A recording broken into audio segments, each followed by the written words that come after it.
আচ্ছা, ইতিকে বইলো ইতি আর তালহা যেন একটু কম ভিডিও দেয়, কারণ নজর জিনিসটা অনেক খারাপ। এটা সত্যি, আমি নিজেও দেখছি নজর জিনিসটা আসলেই খারাপ। বাট এখন তো যেহেতু ওদের বিয়ে হয়েছে এখন তো একটু দিচ্ছে, বাট ইতি এমনিও তালহার সাথে একটু কমই ভিডিও দেয়, কারণ ওরও মনে হয় এটা ফিল হয়, আমি যতটুকু জানি। বাকিটা ওরা বলবো, আমি ওদের ব্যাপারে তেমন কিছু আসলে বলতে চাচ্ছি না, কজ ওদের লাইফ নিয়ে আই থিঙ্ক ওরা যদি আপনাদের সাথে শেয়ার করে সেটা আপনারা একটু বেশি পছন্দ করবেন। আর তালহার জন্য আগামী দিনের অনেক শুভেচ্ছা। হ্যাঁ, দুইজনের জন্য দোয়া করবেন যাতে এভাবেই হাসি খুশি থাকে সবসময়।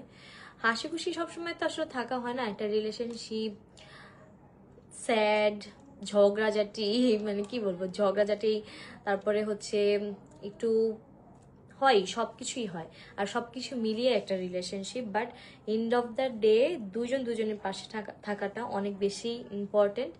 তো ইনশাল্লাহ আশা করি ওরা এভাবে থাকবে, আর সবাই ওদের জন্য দোয়া করবেন দুজনের জন্য। আর থ্যাংক ইউ ওদের দুজনকে এত এত এত ভালোবাসা দেওয়ার জন্য আপনাদের।